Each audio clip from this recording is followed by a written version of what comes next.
Hello friends, welcome to my channel Devji के tricks. Friends, यहाँ पर हम लोग डेली की तरह हिंदी का फुल प्रैक्टिस सेट लगाएंगे, जहाँ पर आपके 50 प्रश्न हैं और हमारा टारगेट है कि आपकी हिंदी में 45 प्लस नंबर आने चाहिए।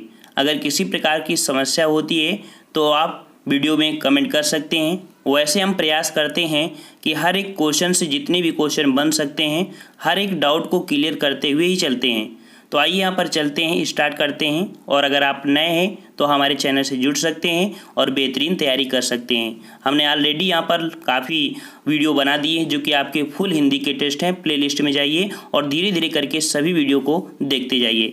तो चलिए, यहाँ का पहला क्वेश्चन कह रहा है कि निम्नलिखित में से कौन सा विशेषण निश्चित संख्यावाचक विशेषण नहीं है। ठीक है, तो कौन सा विशेषण निश्चित संख्यावाचक नहीं है? तो देखिए, निश्चित मतलब उसमें निश्चित नहीं होगा, अनिश्चित होना चाहिए। इसका मतलब ऑप्शन राइट यहाँ पर देखिए कौन, तो सी वाला, सैकड़ों लोग मारे गए। सैकड़ों लोग मारे गए, इसका मतलब ये तो नहीं कह रहा 100 लोग मारे गए। अगर 100 होता तो निश्चित है, सैकड़ों लोग, पता नहीं कितने लोग मारे गए होंगे, अर्थात यहाँ पर ऑप्शन सी हो जाएगा। ठीक है, ये आपका निश्चित संख्यावाचक विशेषण नहीं है, यह आपका अनिश्चित में आता है। अच्छा, पहला ही देख लीजिए, कह रहा है कुर्ते के लिए 2 मीटर, क्लियर है आपका। 1 किलो आम, ये भी आपका देखो निश्चित है। चाय में 50 ग्राम चीनी डालना है, अर्थात ये भी निश्चित है। अदर तीनों जो आपके ऑप्शन हैं वो आपके निश्चित हैं, लेकिन ये आपका अनिश्चित परिमाणवाचक के अंतर्गत आता है। ठीक है, अनिश्चित संख्यावाची विशेषण है। नेक्स्ट क्वेश्चन आपसे कह रहा है, लड़का दौड़ता है, इस वाक्य में लड़का किस संज्ञा का उदाहरण है? ठीक है, लड़का, तो लड़का क्या होती है? लड़की की एक जाति होती है। क्या होती है? जाति होती है। इसके अकॉर्डिंग ऑप्शन राइट आपका यहाँ पर बी हो जाएगा। जातिवाचक संज्ञा होता है, जैसे लड़का, लड़की, जानवर, पशु, पक्षी आदि, ये सभी आपके आते हैं जो इसी में आते हैं। कह सकते हैं संपूर्ण जाति या समुदाय का बोध होता है, वहाँ पर आपका जातिवाचक होता है। ठीक है, चलिए नेक्स्ट क्वेश्चन आपसे कह रहा है, बड़ा घर, छोटा आदमी, नीला वस्त्र में विशेष कौन है? विशेष, तो यहाँ पर देखिए आपको एक पॉइंट याद होना चाहिए, विशेष मतलब उसकी जो विशेषता बता रहा है। जैसे यहाँ पर आपका बड़ा आपका विशेषण है, छोटा विशेषण है, नीला विशेषण है। लेकिन बड़ा घर, अर्थात ये जो घर आपका विशेष है, आदमी भी आपका है यहाँ पर विशेष है, वस्त्र आपका क्या है? विशेष है। अर्थात इनमें से कौन से हैं? तो यहाँ पर आपसे पूछा था विशेष, तो आपका देखो घर, आदमी और वस्त्र, ये आपके हो जाएंगे विशेष। ठीक है ना, देखो विशेषण होते हैं जो यहाँ पर, जैसे आपका है बड़ा घर, मतलब घर कितना बड़ा है। ठीक है ना, तो ये घर की विशेषता जो बताता है वो आपका यहाँ पर क्या होगा? विशेषण। और जो यहाँ पर आपका घर है ये आपका विशेष है, क्योंकि उसी के बारे में तो बताया जा रहा है। जैसे आदमी क्या है? विशेष, इसी की तो बात हो रही है। ठीक है ना, तो ये विशेष होता है और ये आपका विशेषण। समझ में आ गया होगा। चलिए नेक्स्ट क्वेश्चन आपसे कह रहा है, जिनका प्रयोग निश्चित शब्द समुदाय या पूरे वाक्य का अतिरिक्त भावार्थ प्रदान करने के लिए होता है, उसे कहते हैं, उसे क्या कहते हैं? तो ऑप्शन राइट 4 का हो जाएगा यहाँ पर आपका डी, अर्थात उसे निपात बोलते हैं। क्या बोलते हैं? निपात। आपको समझाते हैं कि निपात होता क्या है। देखिए, जिनका प्रयोग निश्चित, क्या? जिनका प्रयोग निश्चित शब्द समुदाय या पूरे वाक्य का अतिरिक्त भावार्थ के लिए होता है, उन्हें निपात कहते हैं। तो निपात में आपके जो वर्ड होते हैं उनको याद कर लीजिए। जैसे आपका ही, ठीक है, आपका भी होता है, तो होता है, ठीक है, तक होता है, भर होता है, मात्र होते हैं। ये शब्द जो आपके होते हैं इन्हें ही निपात कहते हैं। ठीक है, इन्हें क्या बोलते हैं? निपात बोलते हैं। ये वो निश्चित करा देते हैं। जैसे मान लो जो ऐसे बोला, जैसे ही, मतलब ये आपका निश्चित हो जाता है। इस प्रकार जो निश्चित शब्द होते हैं वो आपके निपात के अंतर्गत आते हैं, जो हमने अभी तक बताया। ठीक है, चलिए नेक्स्ट क्वेश्चन आपसे कह रहा है कि निम्नलिखित में से किस वाक्य में अकर्मक क्रिया है? अकर्मक क्रिया, देखिए आपकी क्रिया होती है 2 प्रकार की, एक होती है आपकी सकर्मक क्रिया, दूसरी होती है आपकी अकर्मक क्रिया। सकर्मक मतलब सा मतलब क्या हुआ? साथ में क्रिया, मतलब कि कर्म के साथ अगर क्रिया होती है, ठीक है, कर्म के साथ क्रिया होती है तो सकर्मक होती है, और अगर आपकी क्रिया बिना कर्म के ही पूरी हो जाती है तो आपकी अकर्मक होती है। ठीक है, तो यहाँ पर आपसे पूछा अकर्मक क्रिया कौन सी है? तो यहाँ पर ऑप्शन राइट आपका ए हो जाएगा, पानी बरस रहा है। पानी बरस रहा है, यहाँ पर बरसना आपकी क्रिया हो गई। पानी यहाँ पर अतिरिक्त शब्द है, बीच में आपका शब्द नहीं है, अर्थात यहाँ पर आपका कर्म नहीं है, और कर्म नहीं है तो आपका ये अकर्मक हो जाएगा। जैसे यहाँ पर दिया है, इसमें समझ लीजिए मैं गेहूँ पिसवाता हूँ, तो यहाँ पर आपकी ये क्या हो गई, ये क्रिया हो गई। गेहूँ आपका कर्म हो गया, क्या पिसवाता है, कर्म मतलब गेहूँ है ना, ठीक है। और मैं आपका, तो आपका यहाँ पर समझते हो कि स्टार्टिंग में जो ये मैं है वो आपका कह सकते हैं कि कर्ता होता है, लेकिन इसके अकॉर्डिंग आपका यहाँ पर जो हो जाएगा मैं, वो आपका क्या हो जाएगा, संज्ञा सर्वनाम क्रिया विशेषण जो स्टार्टिंग में होते हैं ना, तो आपका मैं यहाँ पर जो हो जाएगा पुरुष होते हैं, मतलब कि उत्तम पुरुष, मध्यम पुरुष होते हैं ना, प्रथम पुरुष, मध्य पुरुष, ये पुरुष के अंतर्गत आते हैं, मतलब कि मैं शब्द। तो मेन फोकस करना है कर्म पर और आपका यहाँ पर क्रिया पर करना है, ठीक है ना। तो इस प्रकार से यहाँ पर देखो, श्याम क्रिया कर्ता हो गया, निबंध क्रिया वो हो गई, कर्म हो गई, लिखता आपकी क्रिया हो गई, ठीक है ना। तो आपका कर्ता कर्म क्रिया, कर्ता कर्म क्रिया मिल रहे हैं।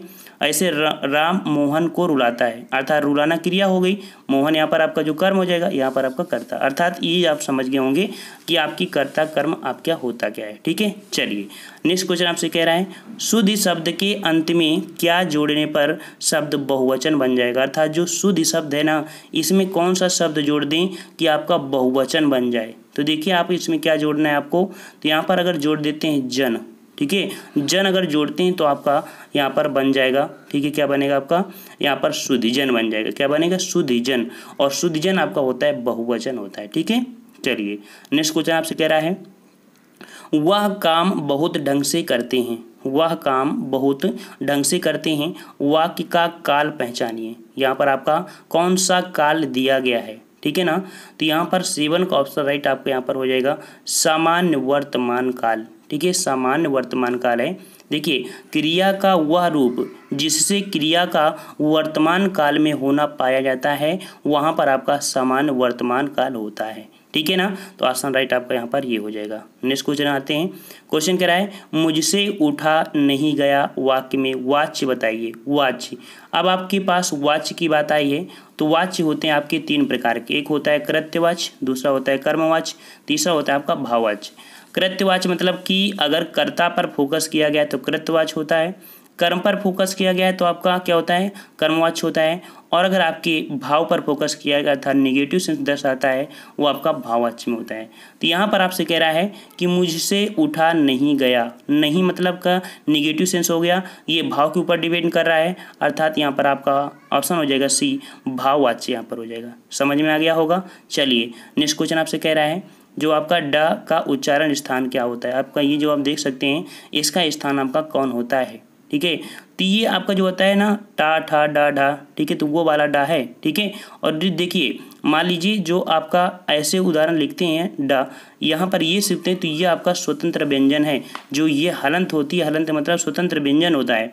तो यहाँ पर आपका जो आता है तो वो आपका मूर्धन व्यंजन में आएगा, ठीक है, किस में आता है, मूर्धन में, क्योंकि टा ठा डा ढा जो भी तो आती है ये मूर्धन में आते हैं, ठीक है।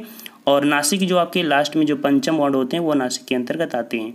नेक्स्ट क्वेश्चन आपसे कह रहा है, जिसकी पूर्व से कोई आशा ना हो के लिए शब्द लिखिए। जिसकी पूर्व से कोई आशा ना हो उसे क्या कहते हैं, तो इसका आप लोग हर एक प्रैक्टिस में लगभग देखने को मिलता है, उसे कहते हैं यहाँ पर 10 का ऑप्शन राइट आपका हो जाएगा, आपका बी नंबर, अप्रत्याशित। क्या होता है, अप्रत्याशित होता है यहाँ पर, ठीक है। और यहाँ पर एक वर्ड होता है जिसे बुलाया ना गया हो, जिसे बुलाया ना गया हो उसे बोलते हैं अनाहूत। क्या बोलते हैं, अनाहूत, ऑप्शन आपका यहाँ पर डी, ठीक है। चलिए नेक्स्ट क्वेश्चन कह रहा है, गोधूम का तद्भव बताइए। अर्थात जो गोधूम है ये आपका तत्सम शब्द है और इसका गोधूम का तद्भव होता है गेहूँ। क्या होता है, गेहूँ होता है, अर्थात यहाँ पर देख सकते हैं 11 का ऑप्शन राइट आपका कौन हो जाएगा, यहाँ पर आपका ए हो जाएगा, ठीक है। चलिए नेक्स्ट क्वेश्चन आपसे 12 नंबर कह रहा है, शीश का तत्सम रूप क्या होगा। शीश का तत्सम, तो शीश का तत्सम होता है आपका शीर्ष होता है। 12 का ऑप्शन आपका बी हो जाएगा, शीर्ष होता है यहाँ पर, ठीक है, शीर्ष होता है। नेक्स्ट क्वेश्चन आपसे कह रहा है यहाँ पर कि निम्नलिखित में से किस शब्द की वर्तनी सही है, ठीक है, किस शब्द की वर्तनी सही है। अनुग्रहित आपसे लिखा गया है, इसमें से शुद्ध अनुग्रहित आपका है कौन। तो यहाँ पर आपका जो 13 का ऑप्शन बी है अनुग्रहित। ये इस प्रकार से लिखते हैं अनुग्रहित, ठीक है ना। यहाँ पर जो ग्रह होता है इस प्रकार से बनाते हैं, अर्थात देख सकते हैं ना कि ग्रह में कहीं ऐसे बनाए तो आपको ग्रह में ऐसे बनाना होता है, ठीक है। चलिए नेक्स्ट क्वेश्चन आपसे कह रहा है प्रयोग के आधार पर शब्द भेद हैं। प्रयोग के आधार पर जो शब्द भेद होते हैं वो आपके कितने प्रकार के होते हैं। तो आपके 14 का ऑप्शन आपका ए हो जाएगा, 2 होते हैं, ठीक है। प्रयोग के आधार पर कितने होते हैं, 2 होते हैं। अब ये होते कौन कौन है, तो एक होता है आपका विकारी शब्द, एक होता है अविकारी शब्द, ठीक है। एक विकारी शब्द, दूसरा होता है अविकारी शब्द। अब आती है बात कि विकारी शब्द होते क्या हैं, तो वे शब्द जिनमें लिंग, वचन तथा कारक के आधार पर उनके मूल शब्द में परिवर्तन हो जाता है विकारी शब्द कहलाते हैं। जैसे मान लीजिए लड़का, लड़की, मैं, तू, अच्छा, बुरा, इस तरह के वर्ड होते हैं, इनमें विकार कर सकते हैं। लड़का है उसको चेंज कर दो लड़की हो जाएगा, लड़की को चेंज कर दोगे उसमें लड़का हो जाएगा, मैं, इस तरह चेंज कर सकते हैं। और अविकारी शब्द क्या होते हैं, तो अविकारी शब्द वे शब्द होते हैं जिनमें लिंग, वचन, कारक के आधार पर उनके मूल शब्द में कोई परिवर्तन नहीं होता है, अविकारी होते हैं। जैसे आज, अब आज को आप कैसे चेंज कर सकते हैं, आज को कुछ चेंज कर सकते हैं, नहीं कर सकते हैं। आज, कल, परंतु, हाय, ऊपर या आगे आदि ये शब्द उनको होते हैं, हम चेंज नहीं कर सकते हैं। समझ गए होंगे ना इसका मतलब। चलिए नेक्स्ट क्वेश्चन को आते हैं। क्वेश्चन आपसे यहाँ पर कह रहा है कि निम्नलिखित शब्दों में से एक का अर्थ जो आपका पतवार भी है, ठीक है। किसका अर्थ पतवार होता है, काफ़ी अच्छा क्वेश्चन है। तो ये कर्ण का अर्थ होता है, कर्ण, ठीक है। जो आपका बी नंबर है, कर्ण का अर्थ पतवार होता है, ठीक है। देखिए कर्ण का अर्थ होता है पतवार, कान, समकोण, त्रिभुज में सबसे बड़ी भुजा, देखिए मैं कह सकते हैं कि कुंती पुत्र हैं, ठीक है। यहाँ पर आपका बी, यहाँ पर हो जाएगा आपका जो कर्ण है ये आपके हैं, ठीक है ना। यहाँ पर कान वगैरह इससे आपके नहीं है, लेकिन कर्ण आपका इससे होता है। नेक्स्ट कह रहे हैं संलग्न का अंग्रेजी रूपांतरण बताइए। हमने आपसे हमेशा बताया है अगर आपको इंग्लिश नहीं आ रही है किसी भी शब्द की और अगर हिंदी में पूछ लिया है तो आप उसके पीछे मत पड़िए, ठीक है, उसे छोड़ दिया करिए। लेकिन हम यहाँ पर प्रैक्टिस सेट सॉल्व करा रहे हैं तो आपको यहाँ पर बता देते हैं, हो सकता है कि यही प्रैक्टिस सेट या इसी तरह शब्द आपके एग्जाम में भी देखने को मिल जाएँ।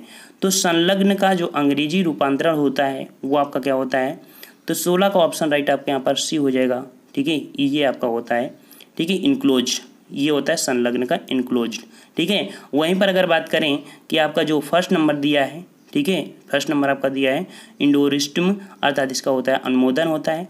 स्टेटमेंट का मतलब होता है कथन होता है, और आपका नोटिफिकेशन मतलब होता है आपका अधिसूचना होता है, ठीक है। ये आपके चारों प्रश्न हुए। नेक्स्ट कह रहा है आपसे रेलगाड़ी शब्द है, रेलगाड़ी शब्द है, तो भाई रेलगाड़ी देखिए 2 शब्दों से मिलकर बना है, ठीक है। रेल अर्थात रेल आपका इंग्लिश शब्द होता है, गाड़ी आपकी हिंदी होती है। और जब कोई भी शब्द 2 शब्दों से मिलकर बनता है उसे हम लोग बोलते हैं संकर शब्द, ठीक है। ये कैसा आपका संकर शब्द है, तो रेलगाड़ी आपका संकर शब्द हो गया।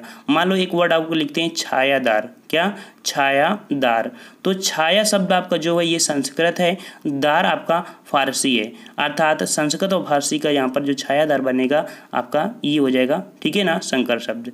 जैसे एक वर्ड होता है सील बंद, क्या होता है, सील बंद होता है, तो सील शब्द जो अंग्रेजी है और बंद आपका फारसी है, ये आपका हो गया संकर शब्द। समझ में आ रहा होगा। और अगर आपको वीडियो अच्छा लग रहा है और लग रहा है कि नहीं मैं एक ही वीडियो में बहुत कुछ सीख जाते हैं तो वीडियो को ज़रूर लाइक करिएगा प्लीज़। यहाँ पर क्वेश्चन अगला कह रहा है कि भारतीय संविधान में किस भाषा को राजभाषा के रूप में स्वीकार किया गया है, तो राजभाषा के रूप में, ठीक है, किसे स्वीकार किया गया है, तो ये स्वीकार किया गया 18 का ऑप्शन राइट आपका हो जाएगा कौन सा, यहाँ पर सी, अर्थात हिंदी के रूप में किया गया है। देखिए संविधान का एक भाग है आपका 17, ठीक है, भाग 17, ठीक है, भाग 17 में अनुच्छेद 343 के अनुसार संघ की राजभाषा हिंदी व लिपि जो लिखने की होगी वो आपकी देवनागरी होगी। ये पॉइंट आपने पढ़ा होगा। चलिए नेक्स्ट क्वेश्चन आपसे कह रहा है कि रिक्त स्थान भरिए, रिक्त स्थान, तो यहाँ पर देखिए रिक्त स्थान आपसे कह रहा है कि वृष्टि ना होने से सूखा पड़ने की क्या होती है, आशंका होती है, आशा होती है, चिंता होती है, संभावना होती है। तो यहाँ पर होता है आपका आशंका, क्या होती है, आशंका, अर्थात यहाँ पर वृष्टि ना होने से सूखा पड़ने की आशंका है। यहाँ पर ऑप्शन राइट डी भर जाएगा। नेक्स्ट क्वेश्चन आपसे कह रहा है निम्नलिखित अनेकार्थी शब्द का दूसरा अर्थ बताइए, निम्नलिखित अनेकार्थी शब्द का दूसरा अर्थ यहाँ पर बताइए। यहाँ पर कह रहा है अज और दूसरा आपका है अजन्मा, ठीक है। तो अनेकार्थी शब्द में जो दूसरा अर्थ आपका निकलेगा वो आपका निकलेगा डी, अर्थात ईश्वर हो जाएगा। यहाँ पर क्या हो जाएगा, ईश्वर। अज और अजन्मा का अर्थ है जिसका कभी जन्म और मृत्यु ना हो, अर्थात ईश्वर का ना तो जन्म होता है और ना ही मृत्यु होती है। ऑप्शन आपका डी सही हो जाएगा। समझ में आ गया होगा। नेक्स्ट क्वेश्चन को आते हैं। क्वेश्चन आपसे कह रहा है अध जल गगरी छलकत जाए, इस मुहावरे के लिए वाक्य बताइए। अध जल गगरी छलकत जाए, तो इसका मतलब आपका क्या होता है, यहाँ पर कह सकते हैं कि कम गुण वाला व्यक्ति दिखावा बहुत करता है। कम गुण वाला व्यक्ति दिखावा बहुत करता है, अर्थात ऑप्शन राइट आपका सी यहाँ पर सही हो जाएगा। नेक्स्ट कह रहा है आपसे छोटा, ठीक है, छोटा, और यहाँ पर आपको खाली स्थान भरना है। फिर कह रहे लोकोक्ति को पूरा कीजिए, ठीक है। यहाँ पर जो लोकोक्ति आपकी भरी जाए तो वो आप क्या होगा, छोटा मुंह बड़ी बात, क्या हो जाएगा, छोटा मुंह बड़ी बात, अर्थात ऑप्शन राइट आपका बी सही हो जाएगा, छोटा मुंह बड़ी बात। नेक्स्ट क्वेश्चन आपसे कह रहा है कि दिए गए विकल्पों में से कौन सा शब्द स्त्रीलिंग है। दिए गए विकल्पों में कौन सा शब्द स्त्रीलिंग है, तो देखिए आपका स्त्रीलिंग आपका यहाँ पर शब्द कौन हो जाएगा, ठीक है। तो 23 का ऑप्शन राइट आपका बी हो जाएगा, कुर्सी। कुर्सी शब्द कैसी है आपकी स्त्रीलिंग है, ठीक है, स्त्रीलिंग है। और हमेशा हम आपको एक पॉइंट बताते हैं कि स्त्रीलिंग पुल्लिंग कठिन नहीं होता, बिल्कुल ईजी होता है, ठीक है। जैसे एक शब्द लगा देते हैं कैसा और एक शब्द लगाते हैं कैसी, ठीक है, कैसा और कैसी। अगर आपसे क्वेश्चन पूछे लड़का कैसी है, ये तो शब्द नहीं बोलोगे, आप बोलोगे लड़का कैसा है, और कैसा शब्द आपका कैसा है, पुल्लिंग है। कैसी शब्द कैसी है आपकी स्त्रीलिंग है। तो यहाँ पर ये पेड़ कैसी है ये नहीं बोलते ना, यह पेड़ कैसा है ये बोलते हैं, ठीक है। शेर कैसी है ये नहीं बोलते, शेर कैसा है यह बोलते हैं, है ना। अर्थात यहाँ पर आपका जो स्त्रीलिंग है कुर्सी है, लड़का पेड़ शेर ये आपके क्या है, पुल्लिंग है। आ गया समझ में। चलिए नेक्स्ट क्वेश्चन आपसे कह रहा है सभा का पर्यायवाची कौन सा नहीं है। सभा का पर्यायवाची कौन सा नहीं है, तो यहाँ पर जो ऑप्शन नहीं होगा ये होगा आपका 24 का ऑप्शन आपका ए सम्मिलित, ठीक है।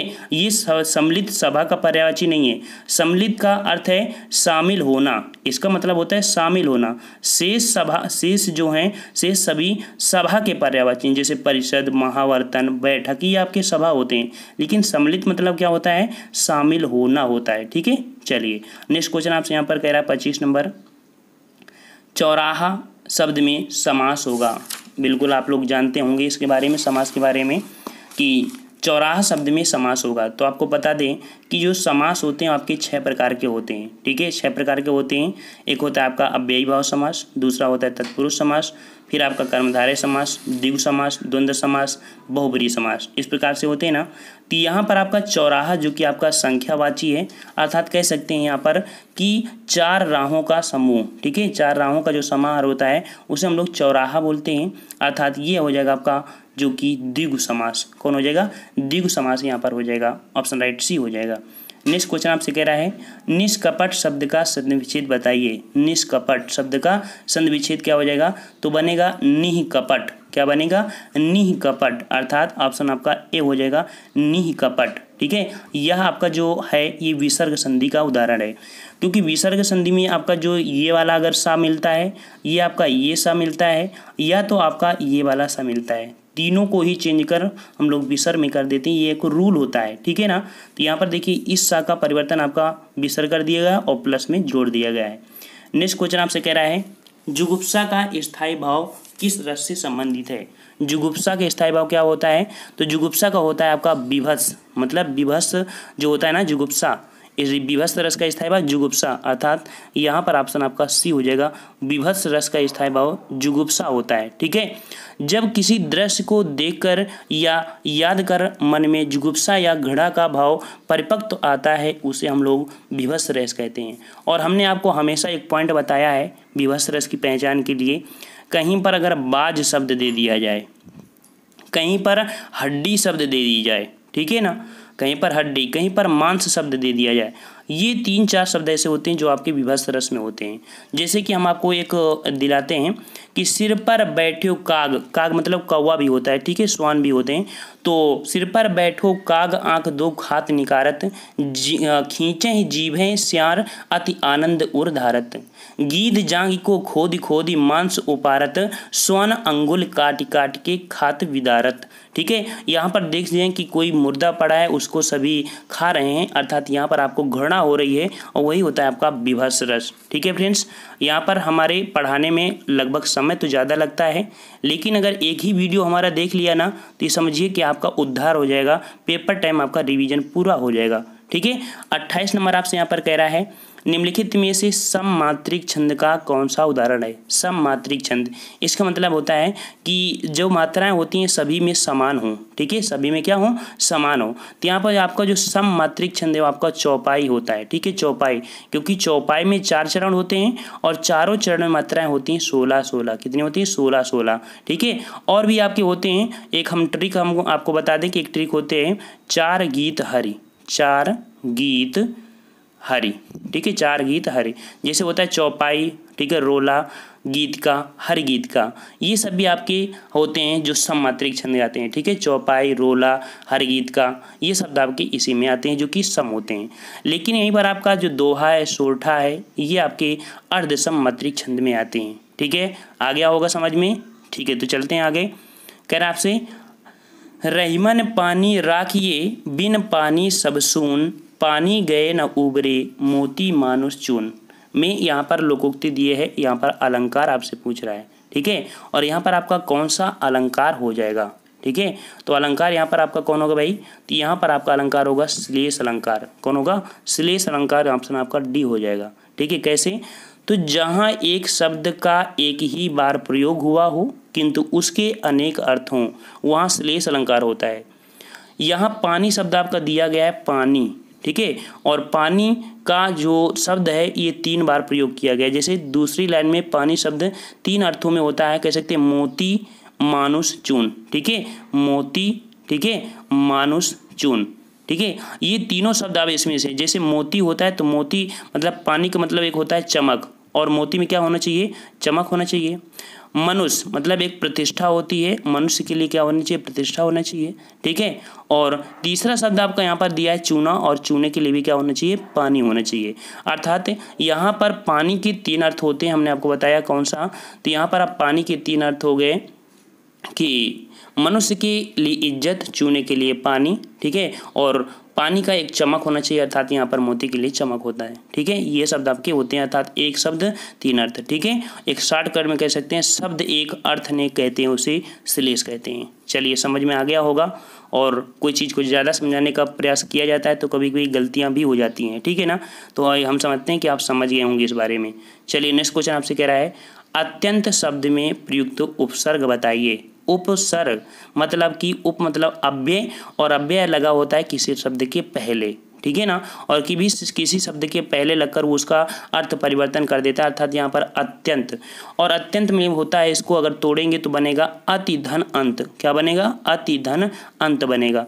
तो अति शब्द आपका जो है यही आपका उपसर्ग है। तो 30 का ऑप्शन राइट आपका यहाँ पर हो जाएगा, डी नंबर हो जाएगा। ठीक है फ्रेंड्स, और फ्रेंड्स वीडियो को ज़्यादा से ज़्यादा शेयर करिए ताकि ज़्यादा से ज़्यादा लोग जुड़े और हमें भी अच्छा लगे और आपको भी अच्छा लगे। वीडियो को ज़्यादा से ज़्यादा शेयर भी करिए और वीडियो को लाइक भी कर दिया करिए। कह रहा आपसे कि निम्नलिखित में से शुद्ध वाक्य चुनिए। ठीक है, यहाँ पर विराम चिन्ह जो दिए गए हैं, मतलब विराम आपको देखना है, लेकिन विराम कौन शुद्ध है वो आपको यहाँ पर देखना है। तो यहाँ पर देखिए, आप शायद पटना के रहने वाले हैं। ठीक है, आप शायद पटना के रहने वाले हैं। तीसरा कह रहा है आप शायद पटना के रहने वाले हैं, और चौथा कह रहा है आप शायद पटना के रहने वाले हैं। मतलब चारों शब्द एक ही जैसे हैं। ठीक है, एक ही जैसे हैं। तो यहाँ पर ऑप्शन हम लोग कह सकते हैं 31 वाले में कि आपका सही क्या मानेंगे। ठीक है, तो आपका जो सही मानेंगे वो डी मानेंगे। कौन मानेंगे, डी, आप शायद पटना के रहने वाले हैं। यहाँ पर आपका जो ये शब्द दिया है प्रश्नवाचक चिन्ह। ठीक है, प्रश्नवाचक चिन्ह का प्रयोग प्रश्नवाचक वाक्यों के साथ साथ संदेह प्रकट करने वाले वाक्यों के अंत में भी प्रयुक्त होता है। और यहाँ पर आपका जो शब्द दिया है आप शायद पटना के रहने वाले हैं, यहाँ पर संदेह शब्द आपका दिया गया है। ठीक है, जैसे कि आप शायद पटना के रहने वाले हैं, तुम कहाँ जा रहे हो, ऐसे आपके वर्ड होते हैं यहाँ पर। ठीक है, तो थोड़ा सा आपने देखा कि ये शब्द यहाँ पर आपका इंगित कर रहा है कि यहाँ पर शायद तो इसमें भी है, शायद इसमें भी है, शायद इसमें भी है, शायद इसमें है।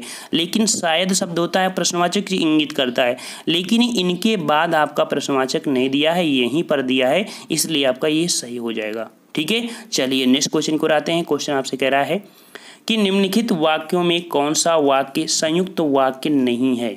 संयुक्त वाक्य नहीं है। तो यहाँ पर आपका जो वाक्य नहीं होगा तो कौन नहीं होगा? वह आकर पानी पीकर चला गया। वह आकर पानी पीकर चला गया।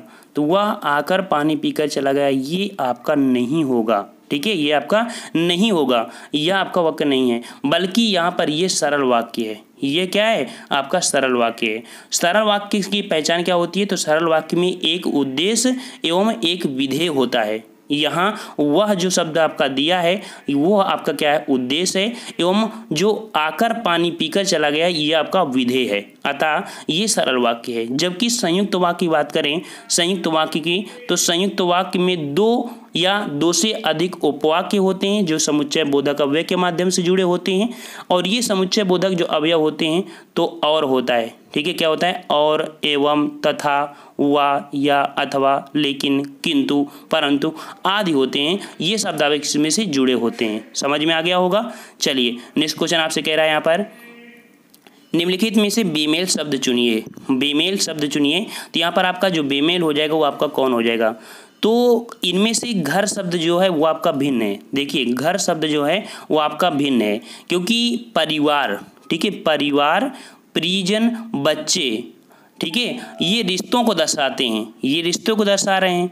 लेकिन जो परिवार आपका घर है ये इन सबसे भिन्न है। आपको समझ गए होंगे, ये तीनों एक जैसे हैं लेकिन घर आपका अलग है। ठीक है, 33 का ऑप्शन राइट आपका ए हो जाएगा। नेक्स्ट कह रहा है आपसे, यशोदा में प्रयुक्त संधि बताइए। यशोदा, तो यशोदा मतलब हम लोग इसको विसर्ग संधि है, इस पर आपका विसर्ग संधि है। कैसे? तो हमने एक बताया था कि एक जो ये यशोदा लिखा है तो ये जो सा है तो इसको हम लोग इसको हटाएंगे और लिख देंगे यशाह। क्या लिखेंगे? यशाह धन दा, ये होता है शुद्ध, अर्थात ये यशोदा, ये विसर्ग संधि का आपका उदाहरण हो जाएगा। ठीक है, इनमें यदि विसर्ग के पहले आ हो और वर्ग के प्रथम व द्वितीय वर्ग को छोड़कर अन्य कोई वर्ण अथवा या अलावा हो तो आ और विसर्ग मिलकर ओ हो जाता है। ये पॉइंट होता है विसर्ग संधि में।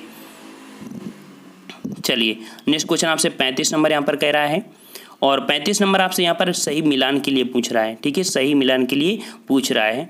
और सही मिलान में हो क्या जाएगा? तो यहाँ पर हम आपको 35 का ऑप्शन राइट आपको बता देते हैं। ठीक है, आप लोग यहाँ पर देखिए कह रहा है कि फर्स्ट और जो छठा है, अर्थात ये जो पहला है वो आपका एक ही जगह रहेगा, आपका छठा भी अपनी ही जगह रहेगा, लेकिन या, रा, ला, वा जो हैं इनका परिवर्तन आपका हो रहा है। ठीक है, तो इनका जो परिवर्तन हो रहा है तो इनको आपको क्रमबद्ध से लिखना है। ठीक है, क्रमबद्ध से लिखना है। तो यहाँ पर आपका क्रम क्या लिखेंगे? तो सबसे पहले इसको पढ़िए। आपका सबसे पहले आ जाएगा यहाँ पर कि सामाजिक जीवन में, ये तो आपका पढ़ना है। ये आपका यह शब्द पहले आएगा, फिर आपका ला शब्द आएगा। ठीक है, ये फर्स्ट हो जाएगा। फिर सेकंड नंबर में आपको इसको लाना है, फिर आपको थर्ड नंबर में इसको लाना है, और फोर्थ नंबर में इसको लाना है। अर्थात हम लोग इसे पढ़ेंगे कैसे? तो सामाजिक जीवन में क्रोध की जरूरत बराबर पड़ती है। यदि क्रोध ना हो तो मनुष्य दूसरों के द्वारा पहुँचाए जाने वाले बहुत से उपाय ही न कर सके। ये आपका होता है। अर्थात यहाँ पर जो आपका सही होगा वो आपका यहाँ पर होगा ए नंबर सही हो जाएगा। ठीक है, चलिए नेक्स्ट क्वेश्चन आपसे यहाँ पर कह रहा है कि आंशिक शब्द में प्रत्यय बताइए। आंशिक शब्द में प्रत्यय, तो प्रत्यय होता क्या है? तो शब्द के बाद में जो लगता है और उसका अर्थ चेंज करता है उसे हम लोग प्रत्यय बोलते हैं। तो आंशिक, क्या बोल रहा है? आंशिक।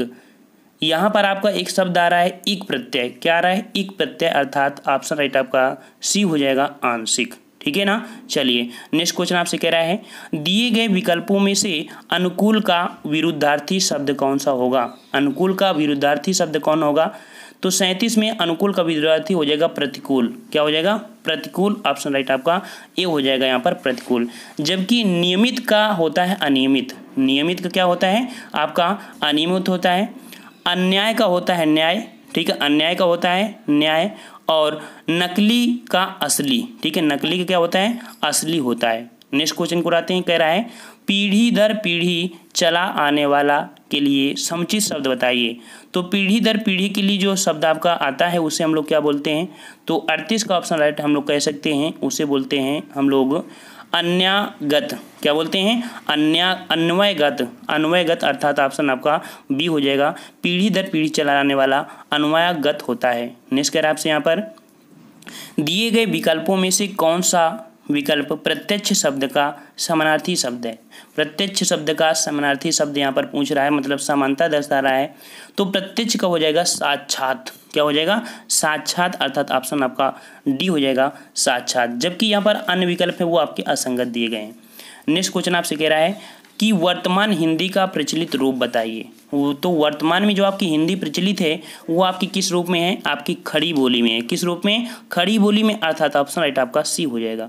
नेक्स्ट क्वेश्चन आपको यहाँ पर दिया गया है कि आपका काव्यांश, हम हमेशा आपको गद्यांश भी पढ़ाते हैं और पाद्यांश जो आपका काव्यांश पढ़ाते हैं।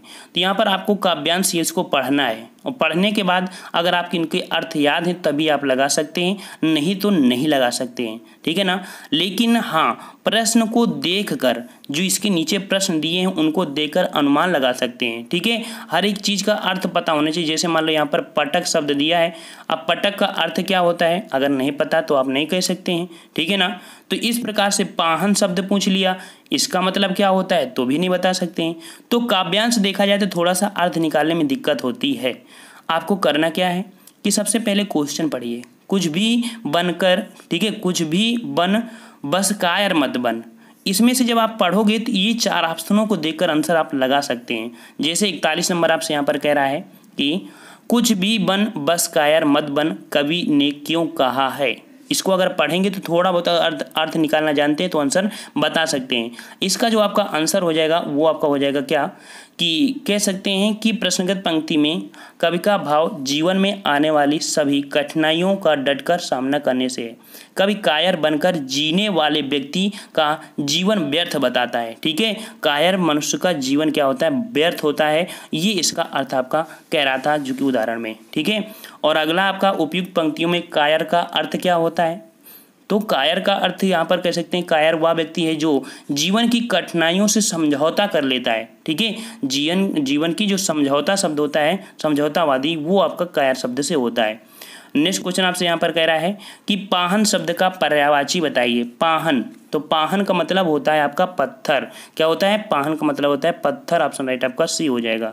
नेक्स्ट कह रहा है कवि के अनुसार किस प्रकार का जीवन व्यर्थ है। कवि के अनुसार किस प्रकार का जीवन व्यर्थ है, तो समझौतावादी। कैसा, समझौतावादी जीवन आपका व्यर्थ है, ठीक है। समझौतावादी अर्थ से कह सकते हैं कि दुखों और कठिनाइयों को सहते रहना, ठीक है। नेक्स्ट क्वेश्चन आपका दिया है 45 नंबर, कवि क्या करने की प्रेरणा दे रहा है। जो आपने यहाँ पर है तो कवि क्या मतलब करने की प्रेरणा दे रहा है, वो आपका दे रहा है रुकावटों को ठोकर मारने की। जो रुकावट होती हैं उसे ठोकर मारिए और आगे निकलिए, ठीक है। अब आते हैं 46 नंबर में। 46 कह रहा है कि निम्नलिखित में से कौन सी पुस्तक प्रेमचंद द्वारा लिखित नहीं है। तो देखिए कौन सी पुस्तक प्रेमचंद को द्वारा नहीं है, तो यहाँ पर आपकी जो जय पराजय, कौन सी, जय पराजय, ये आपकी प्रेमचंद की लिखित पुस्तक आपकी नहीं है, ठीक है। और यहाँ पर देख सकते हैं कि अदर आपकी जो दिए गए हैं, ठीक है, कि कायाकल्प होती है, रंगभूमि होती है, प्रेमाश्रय होती है, वरदान, सेवा सदन, गबन, गोदान, निर्मला आदि उपन्यास जो प्रेमचंद के हैं। लेकिन जो आपका जय पराजय है ये है किसका, तो आपका ये है उपेंद्रनाथ अश्क का, ठीक है। उपेंद्रनाथ अश्क का आपका ये नाटक है आपका, ठीक है। 47 नंबर आपसे कह रहे हैं यहाँ पर कि तद्भव पत्रिका के संपादक का नाम बताइए। तद्भव पत्रिका के संपादक का नाम, तो तद्भव पत्रिका संपादक का नाम है अखिलेश। क्या नाम है, अखिलेश, ऑप्शन राइट आपका डी यहाँ पर सही हो जाएगा। नेक्स्ट करें आपसे कि जिंदगी नामा के लेखक कौन है। बहुत बार क्वेश्चन आपके पूछा जा रहा है इस समय, इसको रट लीजिए, समझ ले। तो जिंदगी नामा जो है ये कृष्णा सोबती द्वारा लिखा गया एक उपन्यास है, ठीक है। किसके द्वारा, तो कृष्णा सोबती के द्वारा है। और अभी हाल ही में इनकी मृत्यु हो गई है। ये भी पॉइंट आपको याद रखना है कि 2019 में फरवरी माह में इनकी मृत्यु हो गई है। और इनको 2018 में कह सकते हैं 2017 के लिए 53वां, कौन सा, 53वां ज्ञानपीठ पुरस्कार मिला था कृष्णा सोबती को, ठीक है। और हिंदी का सबसे बड़ा पुरस्कार होता है ज्ञानपीठ पुरस्कार, और इनको 53वां नंबर का मिला था। और इन्हीं की कृति है जिंदगी नामा, और इनकी मृत्यु हो गई है। तो सोचिए 100% यहाँ से क्वेश्चन आपका बनेगा, ठीक है ना। तो जिंदगी नामा किसकी है, कृष्णा सोबती की है। नेक्स्ट क्वेश्चन आपसे कह रहा है जायसी ने किस भाषा में रचना की है। जायसी ने किस भाषा में रचना की है। तो ये जो भाषा हो जाएगी इनकी, वो हम लोग कह सकते हैं इन्होंने अवधी भाषा में किया है। ठीक है, अवधी भाषा में। ये जो जयसी हैं एक सूफी कवि हैं, जयसी हैं ये आपके सूफी कवि हैं, इन्होंने अवधी भाषा में रचना किया है। नेक्स्ट क्वेश्चन आपसे यहाँ पर कह रहा है कि सूर्यकांत त्रिपाठी निराला का मूल स्थान कहाँ पर है। सूर्यकांत त्रिपाठी निराला का मूल स्थान कहाँ पर है। तो यहाँ पर देखिए जो सूर्यकांत त्रिपाठी इलाहाबाद से संबंधित है। कहाँ से? इलाहाबाद। ऑप्शन राइट आपका बी हो जाएगा। और इनकी कृति में देखा जाए तो व्यक्तित्व प्रयाग की पावन भूमि पल्लवित एवं पुष्पित हुआ है, अर्थात यहाँ पर आपका हुआ है। ठीक है, और यहाँ पर आपके 50 प्रश्न में आपको कमेंट करके बताना है कि सर्वनाम कितने प्रकार के होते हैं। सर्वनाम कितने प्रकार के होते हैं और देखते हैं कि कितने लोगों का जवाब सही होता है सर्वनाम। ठीक है, और हमने 50 प्रश्न का समय लिया है और नीचे आपका दिया गया है जो कि आपका आंसर की है। और अगर आप चाहते हैं कि इसको हम आगे चल के कभी लगाएं तो प्रैक्टिस सेट को, तो हमारे टेलीग्राम से उसे डाउनलोड कर सकते हैं और वहाँ पर आपको हिंदी, ज्योग्राफी, हिस्ट्री, पॉलिटी की लगभग सबकी आपकी नोट्स हमारे टेलीग्राम पे डाल दी गई है, तो उसको आप डाउनलोड कर सकते हैं। ठीक है, जो कि आपकी फ्री ऑफ कॉस्ट है, एक भी रुपये आपके वहाँ से नहीं लिया जाता है। तो फ्रेंड्स जाते जाते प्लीज़ वीडियो को लाइक भी कर दीजिए, प्लेलिस्ट से धीरे धीरे करके सभी वीडियो भी देख लीजिए और दोस्तों को शेयर भी कर दीजिए। हम लोग मिलते हैं एक नए प्रैक्टिस सेट में, जहाँ पर आपका क्वेश्चन होगा पहला नंबर, सर्वनाम कितने प्रकार के होते हैं। धन्यवाद। जय हिंद, जय भारत।